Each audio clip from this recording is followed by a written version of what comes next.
blue side was actually having a bad day today. Out of the 1, 2, 3, 4, 5, 6, 7, 8, 9 games that we have had today, only 2 victories from the blue side and 7 victories from the red side. I think complete red domination right now at this moment. I think the draft pattern so far that I've been seeing is that blue side, there's only a few first picks that you can actually go for. Things like the Thalia, so you can play the Yang Jin. Things like the Pei to play around the strong tempo. Things like the Lung, so you can adjust between the 2 builds that you're playing, the crit build or the Frostgar build. But then the red side offers so much value. The moment someone picks something like Thalia, you get to steal away things like the Pei, you get to steal away things like the Yang Jin, Yu Huan. So for me, after observing day 1, red side seems to have a lot of value so far. Well, that is something that, lucky for the teams that have not yet started playing, they will be able to analyze. Maybe it's just because of the way that this patch is designed. The red team, the red side, actually has a lot more of a challenge. No, a lot more of an advantage because they can actually counter. Maybe the counter is going to be the whole trend in this new patch for this guy as well. Yeah, that could be the case, right? And already a first pick Consort U coming in from the side of NONGSHIM REDFORCE. Not what we usually see in broad daylight. So that's an interesting one, considering the fact that there's still things like the Chano available, there's still things like the Deer J available, so that's definitely potentially a comfort pick coming in from Siri and NONGSHIM REDFORCE coaching staff.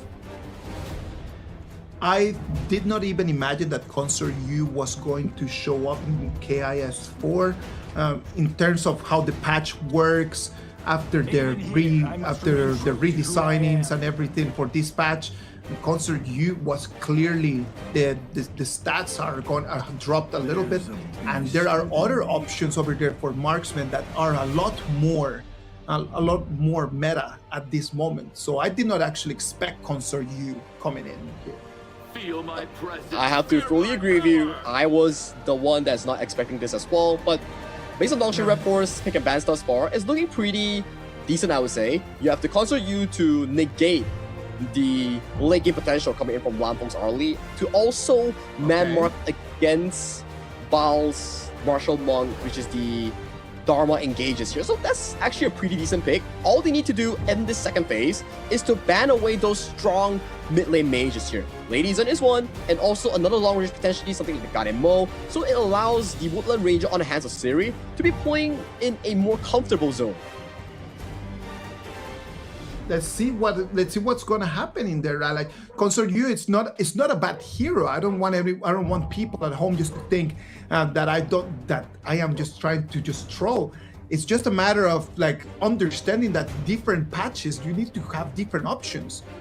I know that it might be just like Siri's comfort pick, but if it is not working right now, then we need to adapt. But well, I'm not gonna keep talking about that. I'm just gonna move forward. Yukio Tachibana is going to be the option that they will have there for Haku, trying to put him on the early game. A very interesting hero that can do a lot, can do different things to what we had tried to do in previous 2 games. Oh, he's flexing a bit, he's changing it a bit. It's going to be the Wild Rider, which is the Agudo being locked in. This gives BTR a direction to potentially lock in a Halo mid, because you have a lot of these spawns coming in from the Agudo, and that is a Levi being hovered by Lanfeng, which is, I haven't seen this pick in a long while, and they're looking like they're doing it. They're almost locking it in. It's the Ziyao and Levi combination here. I don't know if they're toying us, but it's almost gonna be finalized in a few short moments. If it is gonna be, there you go. It is a lock. It is a lock. It's gonna be the Levi. Is the Levi over there a lovely hero? Again, a lovely hero, lovely pick. It does not allow any mistakes. 0 mistakes can be done with that Levi, because you do need to have the gold advantage.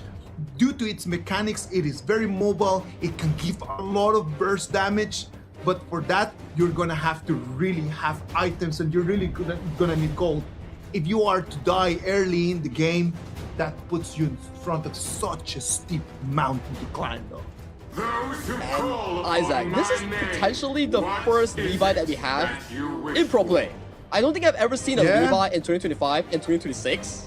I'm not sure about 2024 though. I haven't started casting then, but definitely to see a Levi in pro play is pretty interesting. And based on your points, Levi is historically really weak in the early game, something similar to a Fate. But once he starts getting those items ramping in, that's where he starts to get online. So there is also a specific starting style of Levi, which is to tax the mid lane first wave. He sets his spell wand near the wild boars of his own, and then he jumps in to tax the EXP, and then he goes back for his red side. Okay, so could we actually see this and understand as that Gen Myth, it's going to sacrifice most of its gold in order just to funnel it towards Tranquil, so Tranquil can actually start building up a lot faster, and this difficult stage of the early stage is going to go a lot earlier. Could we see it that way? I think yes, we will definitely see something like that, because when you pick a shooter and you pick something like a Lady Zen or things like the Zia that they harbored just now, your identity of the game is to funnel the gold into the jungle's pockets. So when you see the shooter hit level 4, he will immediately just disappear from the mid lane and welcome Zanku. Like, hey Zanku, farm is yours. I'll be heading to the side lane to assist Lanfeng or Bao. Yeah, exactly. So that puts us what? 2 minutes of that shit just cleaning up that gold, and then after those 2 minutes leaves that mid lane. And leaving that mid lane position not only means that the gold is going to be funneled towards Tranquil, it means that Lanfeng and F1 might start getting even more of a numeric advantage over there on the farm lane. That's true. So it comes down to how they play the 2v2. Is Lanfeng going to play the mid lane rotation, like how the Ali usually does, go for the mid lane start, clear the first wave, rotate towards the clash lane and get more of these farms, teleport back to the farm lane, enjoy more farm, or are they going to funnel more farm into the pockets of Zanku? So it's a interesting choice that they have to actually see into, but based on the game, based on the minimap that we just saw, it's going to be a funnel Zanku game in the mid lane. Let's wait and see. This is gonna be the first Levi we have seen in a while. Did you see that? Tranquil just using the mechanics of the hero to come in. Look at what Agudo is going to start. He has information about the jungling path of Agudo, and then he can already start just mirroring that. Yeah, getting the information is really important, because you get to tell your team like, hey, Agudo started top side, so he will be clearing all the way to the bottom side here. So Lanfeng, you have to be careful in your early exchanges, especially in that laning phase against Siri. Oof, being put on the back hill over there, Lanfeng. Sadly for him, just facing that Consort U is gonna be very difficult. Consort U just being that Siri pick, right? It's gotta be a reason why Siri just would like to play that hero right now. I think it's really coming down to his rank games that he actually performs over. Lampo gets hit by the Gorge Mobilization here. No flash, no parasol, gets first blooded with an easy pickup coming from Haku. Haku comes in the right moment, capitalizes on that, and that is going to be good news for NONGSHIM REDFORCE. This is going to look good. Very early first blood for them, very early advantage. I think it's a very fatal mistake as well, because knowing for the fact that the enemy, you already know the vision is coming down from top side all the way to bottom side, so being caught by that means that you're not respecting the information given over by Zanku. Exactly. Like, you received the information, because I'm completely sure that on the comms, like, Tranquil is just letting people know about this, but you received the information, decide not to act on it. That is a mistake. It's like you're not locked in enough, you know, but mistakes tend to happen. Not pro play is all even. F1 has a leaping savior away towards safety here, almost getting caught by the bombard of spell CC chains coming in from NONGSHIM's side. So right now, in terms of the mid 3v3, the priority and the bottom side, it looks to be pretty NONGSHIM favorite, almost amounting to a 1,000 goalie in this early mark. And that 3v3 over there just leaves us up there with a 1-against-1 between Bao and Rattel, right?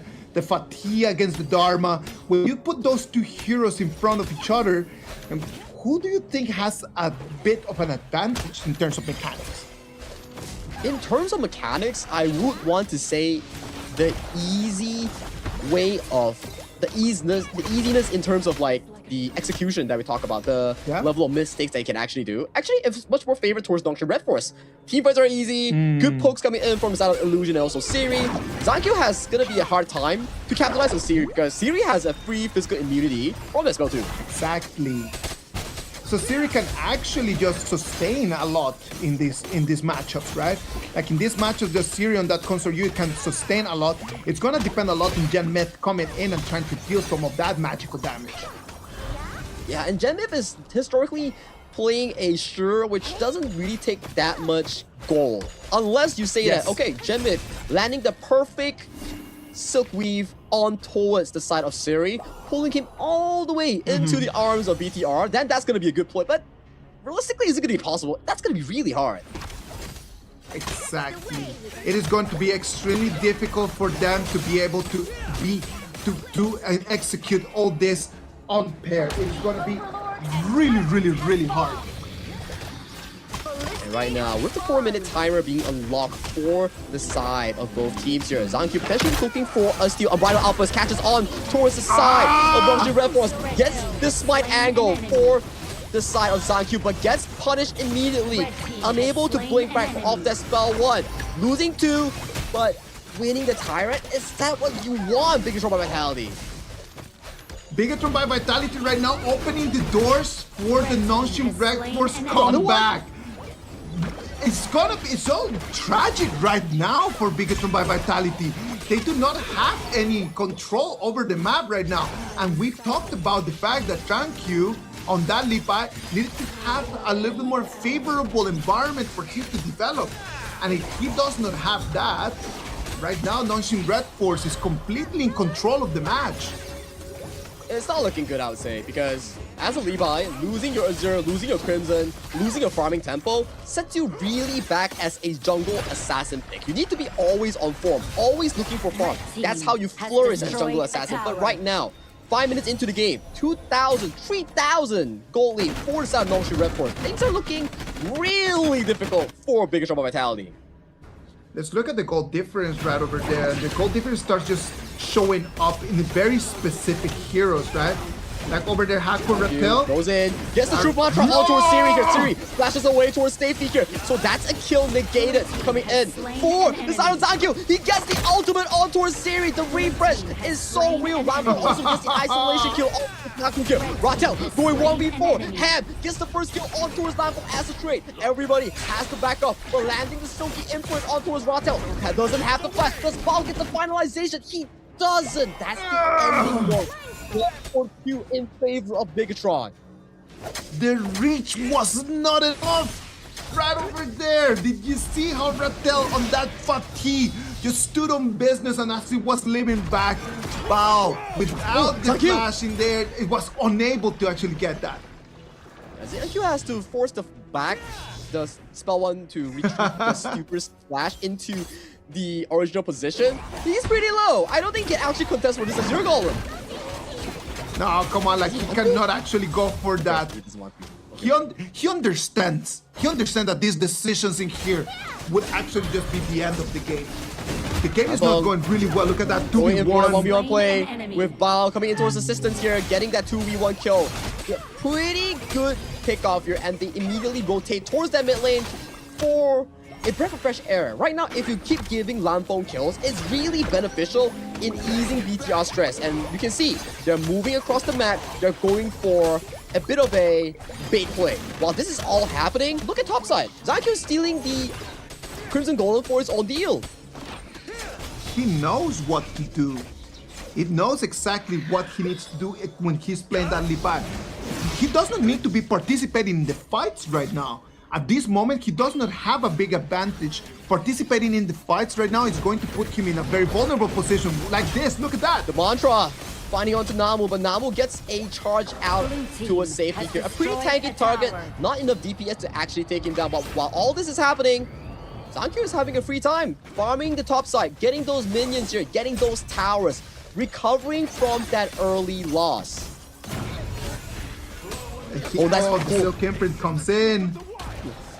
Wow, forces the flash away from Illusion here. Very good play coming in from Genmith. Zankyu forces the position, gets the tower here, but blinks back into Namu here. Namu looking for the engage, charges in, Raging Sea lands onto no one here. Zankyu gets caught by the Dread. Second ulti coming in from Illusion. Very big play here. Siri uses the spell too, finds the physical immunity, assassinates Landfall, and Bao wanting to find the cleanup kill, but unable to get it. That's a 3-for-1 in favor for the side of NONGSHIM Red Force. What looked like a good initiation by BIGETRON by Vitality turned out into a nightmare. NONGSHIM Red Force is able to turn this into what was a 0-1 into a 3-1 trade in their favor. Amazing performance there, and right now the Tyrant is gonna go in the back, and it's gonna be Haku the one that is going to take it into his spot. And more towers are being torn down from the BTR base here. Tier 3 on the bottom side, removed from the map. And fortunately, this Crimson Golem is going into the pockets of Zankyu. That's still a fortunate news coming in from IKL's fans. But NONGSHIM Red Force fans, this is the NONGSHIM you want to see. Where were they in Game 1 and Game 2? Exactly what I was going to talk about, man. Like, can you imagine that most likely after that second game, they just went in and they were like, you know what? This is not the way that we need to be playing this 2026. This is the redemption arc, man. I'm telling you, NONGSHIM Red Force, they need to really get in line. Nice engage on towards Genmith here. Genmith immediately falls. No flash, no mobility. Has to give up his life. Unbridled outburst for the disengage. Everybody needs to back off F1. Leaping Savior, but there is nowhere you can leap towards safety here. 2 back-to-back kills in the pockets of NONGSHIM Red Force. They are on line. BTR right now, they know that they cannot take on those fights, and they send Bao into a very common strategy in order to slow down the game. The split and push, let's just try to take control over the waves, slow our opponents down. It's really a domino effect, right? You pick the Levi, you pick a non-long range mage against Seri on that Woodland Ranger. It really gives you so little chance. And look at Genmith, every single position being clocked out by the NONGSHIM Red Force members here. Bao finds a perfect initiation on Siri here. Siri being caught by multiple members here, gets taken out by BTR and Zankyu. Looking to limp away. One more hit. Spell 2 flash by Namu to seal off the deal. 1-for-1 so far, but Illusion has also been taken down. Bao looking for more of these plays, but the slashes coming in by Rattle is looking really solid. So both teams, they back off, but it's looking good for BTR. At the very least, they take 2 with them. They take 2, it's going to slow down this whole process, but it's not enough to turn things around. Look at that one more time, Sagi. Yeah, Bao finds the truth on towards 2, but it's too low to even go in. The ball drops in, gets Haku, but forces the trade. Ratel takes the Unbridled Outburst towards the face, has to use the ultimate as a cleansing effect. Now we're back to a 4v4, but with BTR's jungle alive, they have the slight advantage for the next 20 seconds. Oh, right now, in this moment, I start fearing for NONGSHIM Red Force a tiny little bit, Sagi. I am not very confident about what they're doing right now, because it looks like slowly BIGETRON is coming back. Look at that. F1 is going to be traded down. It's going to be chased down. A 3 against 1. He did not have his ulti to save him out of that position. Can't really say the same for the side of F1 though. He was finding himself in a particular situation, dropping a kill towards the side of NONGSHIM Red Force without the ultimate being channeled here. But BTR do get themselves a trade-off here, but still losing out a 4,000 gold deficit into the hands of NONGSHIM Red Force. And their composition traditionally doesn't do the greatest against NONGSHIM Red Force. You have Physical Assassin into Seri. You will definitely need Ball to find a monstrous engage like just now. They need to really slow down. Like, they need to take the tempo down a tiny little bit. They need to just take 2 steps back and start breathing, man, because right now I start seeing a lot of mistakes. There are a lot of movements in here, decisions that should not be taken. And these mistakes are going to start turning the game into the chaos that we're seeing right now. I don't see a very stable. Yeah, I don't see a very stable game plan for either of the 2 teams right now. It's very volatile. Like, imagine NONGSHIM REDFORCE lead that big in the early game, but they still managed to be forced a trade with BTR into a Shadow Overlord and Tyrant trade. So, for BTR, the uncomfiness always comes in the form of the team fights here. It always requires Baal or Gem Myth to land a miracle engage. If not, it's gonna be pretty tough. But ZanQ getting thrown a multi-field level of spells. Forward mobilization. Wings of Freedom catches him with the damage, and Rotel comes in, catches on towards 2, already a double kill. Baal has to force the flash. Lanfeng wants to go in with the assassination here, but that's 1v4 against multiple members, so you do not want to take that. There's no winning condition in that engagement right over there. The outbursts come in, but to what goal? Like, there's nothing they could have done right over there. They just need to just move back. If one procs his ulti right over there and right now it goes into cooldown in a situation where they could not actually go into the counter. But that's the thing. Yes, NONGSHIM REDFORCE won the fight, but look at the side lanes. The Vanguards, the Overlords just chomping down these side lane turrets, and NONGSHIM REDFORCE, sure, you get 2 kills, but you can't push on the lead like before. It is difficult right now. Look at that, 14 minutes. What we keep seeing is NONGSHIM REDFORCE keeps continuing with that same advantage. A 4,000, right now it's going to start expanding into a 5,000 gold advantage, but they don't seem to be able to capitalize out of it. They have the gold advantage, but they don't seem to be able just to make the succession of decisions to finish the game. Because if it is 14-30, and if we keep pushing back, we might make it to a moment where it's gonna be better for BIGETRON by that. Ooh, Raging Sea misses on towards ZanQ here, so that's gonna be a key spell being on cooldown later on for that objective here. Baal cleaning up the top wave first, preparing for that objective here, but ZanQ blinking back into multiple members here, uses the slashes on towards the members here. Unbridled Outburst goes wide, hits onto no one. Right now we can see it's 5 seconds away from the next objective. Is going to be the Dark Tyrant. The Dark Tyrant fight right over here. We can see the ultimates are available, but F1 just uses his Unbridled Outburst, and that's going to be tough for him because he's not going to have it available for this fight.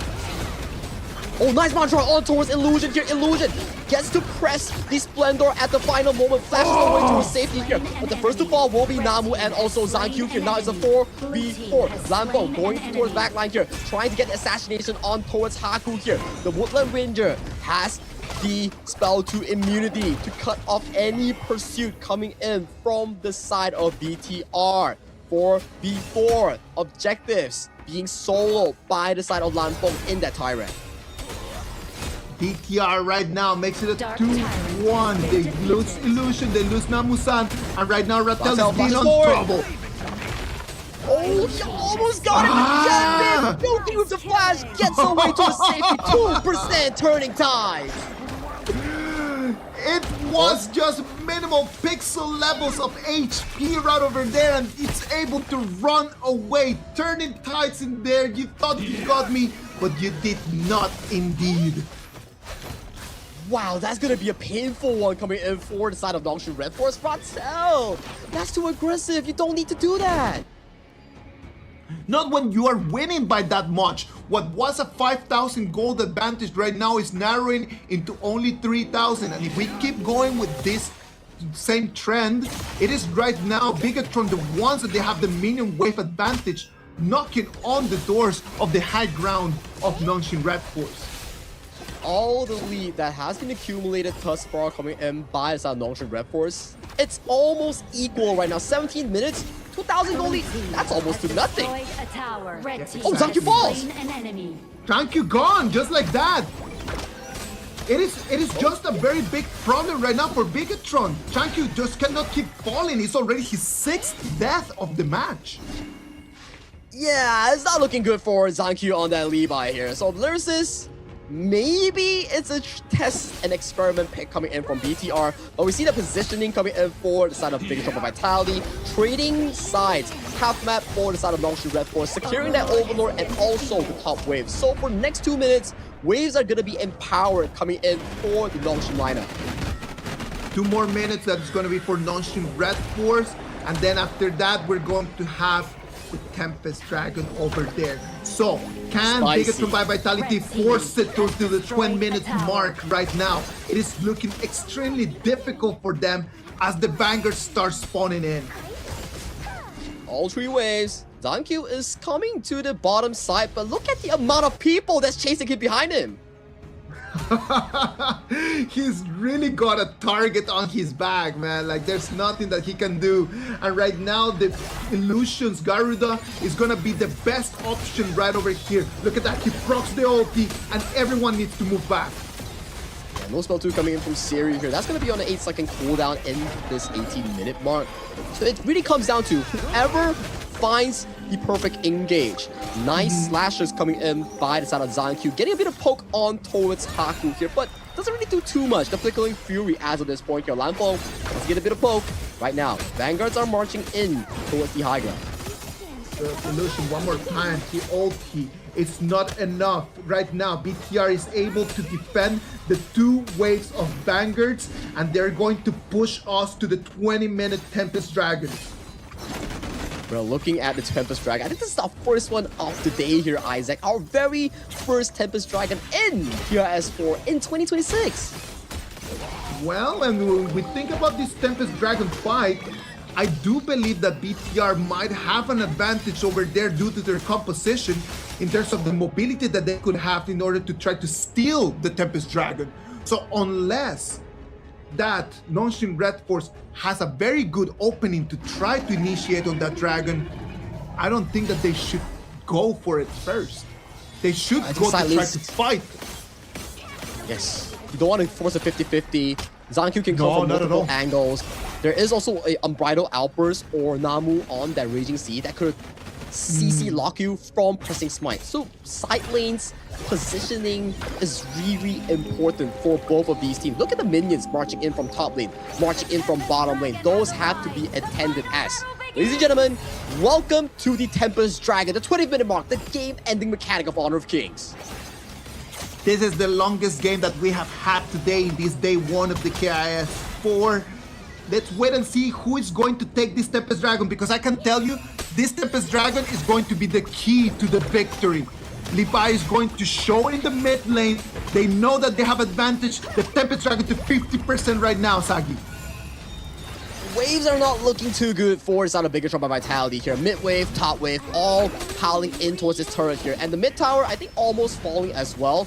But the aggro being collected by the side of BTR by Vitality. They're going for the push. They got it! Oh! Secured by the side of BTR by Vitality. Bell looks for engage towards the back side here. Siri no longer has the Sanctuary, gets taken down, but look at the base here. Rattel is going for the Hail Mary push on towards the base. He's going for the push. Can he do it? Recalls are already coming through from the BTR members. I don't think they can go for it, and they have to back off. Rattel has to escape, but he's going wide. He's going for the bottom turret. He wants to equalize whatever he can for the team.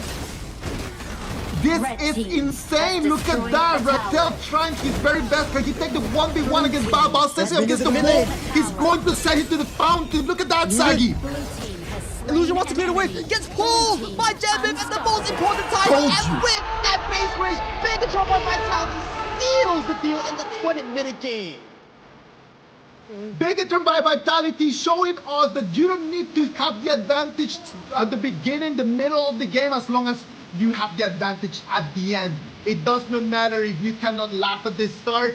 As long as you're the one laughing at the end, that's everything, it counts. Congratulations, BIGETRON by Vitality, a 3-0 victory, putting them at the top of their group right now. The resilience that's being shown by BIGETRON by Vitality. The early game, they have a lot of mistakes, but the composure that they have set for themselves, the ways to come back against NONGSHIM REDFORCE, slowly but surely leading that to that 20th-minute mark where ZanQ and also members of BTR secured that Tempest Dragon for their team and leading it into a Hail Mary push in that mid lane. That was just a fantastic way to end day one of the group stage. Loving it completely. It was such an interesting game to watch.